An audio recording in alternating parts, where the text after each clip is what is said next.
Okay. Hi, Ronnie. How are you? I'm good. How are you? Oh, doing fine, thank you. Thank you for coming on the show. I appreciate it. Well, thanks for having me.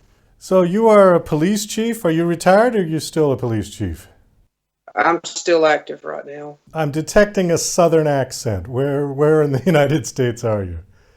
Texas. Oh, in Texas. Okay. All right, great. So, you're doing that, and then you've also written some books. I see your books up there. How many have you written now? I have six out so far, yes. Six books? Okay. Are they all kind of Western themed?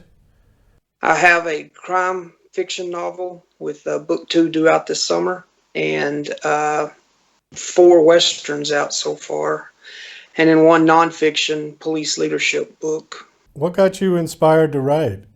Well, the fiction side of it, I lived with those stories for so long that I decided to finally put them on paper because it's something I wanted to do when I was younger. I didn't really have the talent back then. I don't know if I still have the talent, but at least I tried. And it was just something I wanted to do since I was in college. Are any of the stories that you write stuff that you've experienced as a police officer? Cases that you've worked on or people that you've encountered, any of that? There are elements of fact in some of the crime novels, the Kobe PD novel, the cantankerous chief, the unsure officer. Um, there's some truth in a little bit of that. So, in your character developments, you've kind of incorporated some people, real people that you've met along the way of your life, yeah? Yes, along with some of the mistakes that I've made, I've incorporated those into the story as well. I did want to ask you just a little bit about being a police officer and the, I don't know, toxic environment, I think, in the United States right now with the police officers and people calling for defunding the police, things like that, which personally I think is a terrible idea because our society isn't Mayberry RFD. And it would be nice in an ideal society where we wouldn't need police officers to enforce the law, that everybody would be responsible citizens and just do it on their own.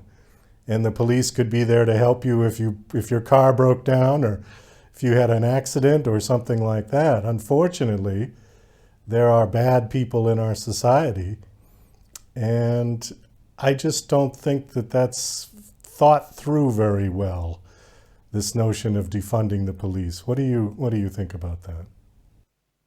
Well, I think the defunding the police aspect has kind of backfired on the cities that have tried to do that. They're now starting to increase their funding and looking to reverse that course of action. Police work is a pendulum. It swings one way and then it swings the other. After 9/11, everybody loved the police, and then in the last few years, everybody seems to be down on them for certainly legitimate reasons in some cases, and in some cases not. Uh, Something will come along and the pendulum will swing the other way, and the police will be okay. I have a theory that every generation of cop, whether you go back to the 20s, the 30s, the 40s, the generation that is working at that time right now thinks it's the worst it's ever been, and people of my generation look at that time as the good old days. It's just all perspective, and it all switches. Well, from what I've read and from what I've seen, and you went back to the 1920s, in the 1920s, some of the most corrupt police departments in the country were around, particularly the LAPD, the Chicago Police Department. There was just rampant corruption in those departments, yeah? That is correct. And to tie into the Old West a little bit, Bill Tillman was killed by a prohibition agent in the 20s.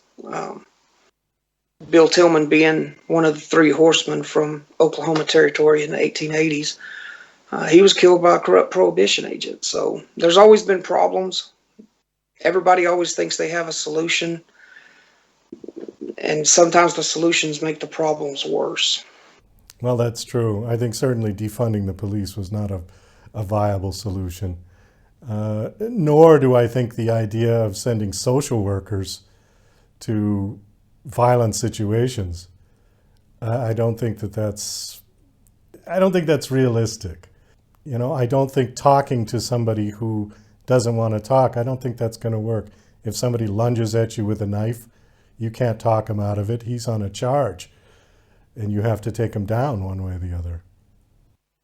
Well, that's correct. And I believe wholeheartedly that there has to be somebody or something standing between the weak and the predatory people in our society that would take advantage of that weak. Of that weak person, and that's the police. The police are there to protect you and to do the best they can, and nobody hates a dirty cop more than a good cop, and that's the way it's always been. That's the way it should always be. Yeah, I agree. And you're right about the showing of strength. There was an old saying that I think it came out of the Roman Empire that said, if you want peace, prepare for war. And That's right. it's basically this notion that you have to show strength, then people are going to think twice before they do something or they try to attack you. If you show weakness, the predators will strike. That's just nature, and that's not even with just humans. That's with animals, that's with everybody, everything. So tell me a little bit about the book. Which book are you promoting right now? Bounty Hunter? The John Riley series, the Bounty Hunter series, is 3 books out now, one coming.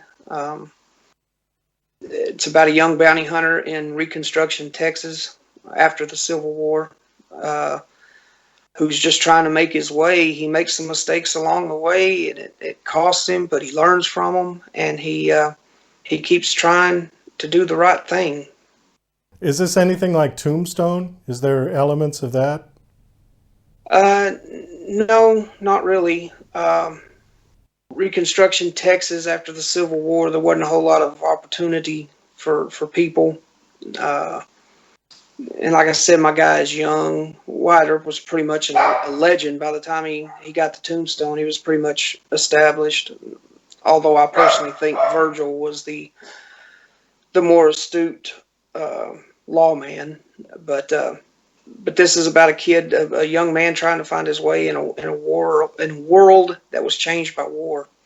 Okay, so was your character, was he sort of disenfranchised? He lost everything after the war and had to sort of start over? Well, it was kind of hinted at in book 1 that he had worked a little bit of odd jobs. He was young when the war started. He wasn't old enough to go fight, so he kind of worked around, and he figured out he didn't like punching cows. So he tried to find something that was easier for him to do that he would enjoy more than farm and ranch work, and bounty hunting is what he's set on. And like I said, through the course of the series, he makes mistakes, and some of those mistakes are very costly, but he learns from them. Are we the only country that does that with bounty hunting? You know, I think so. I haven't never heard of it from any other place. I could be wrong. I don't know that much about other countries and cultures, but bounty hunting's been established in this country for over 100 years, protected by the Supreme Court, and I think we are. And it still goes on, right? I mean, there are bounty hunters out there today. There are bounty hunters out there today. In Texas, which is the only thing I have experience with, they are regulated by the state. It's not just dressing up and going and getting somebody. There's education requirements and testing and licensing that you have to go through in the state of Texas. Okay, let's just do a quick definition of what a bounty hunter is in case some people don't know. It's a private individual, right? He doesn't work for the government. He doesn't work for law enforcement. That's correct. And he is sent out when somebody jumps bail to bring that person back. Is that correct? That is correct. Usually, the bounty hunter will work for the bail bondsman and will get a piece of the bail as reward for bringing him back to court. Okay. There's a movie that's coming to mind. It was called The Midnight Run with Robert De Niro and Charles Grodin. Have you seen that movie? It's an old movie, I have not seen that movie. it's a sort of a comical uh, take on a bounty hunter, and he has to get the guy back who stole money from the mafia. There's a whole sort of a double plot going on at the same time. The bounty hunter's after him, the mafia's after him, they take a sort of a comical approach to it. Kind of funny. How successful are bounty hunters in this country? Are they pretty good at catching the person who jumped bail more than the police would do? The bounty hunters in Texas have to be licensed private investigators, so they focus on other things besides just bounty hunting. But I'm pretty convinced that they're highly successful. There's schools all over the place that will teach you how to be a bounty hunter. You come here and get your education. I don't know how effective any of that is, or what it's like even. I just know they're out there. Okay. So I'm assuming then that if somebody jumps bail, that the police departments really have no jurisdiction, no time, no. Why is it that a bounty hunter would be required? Well, the bounty hunter is free to go where the local cops aren't. If you jump bail in Austin and you make it to San Angelo, Austin PD is not going to go find you. And if San Angelo's busy, they may not look for you. So that private bounty hunter can go out with the contract, with the paperwork, and working with local law enforcement. They very rarely do anything on their own, from what I understand, from my experience with them. They capture the fugitive. Because I think a lot of people have the sort of Hollywood bounty hunter image where and then there was that show too. What was his name? Dog something. The guy with the long hair. Yeah, Dog the bounty hunter. Dog, yeah, that guy. And they sort of made it very glamorized and macho, but I suspect it's a lot more mundane than that. Probably isn't quite as exciting. I would assume it is. Police work is not as exciting as they showed it on Hill Street Blues when I was 9 years old, or I would have chose something different, So I'm sure it's pretty boring.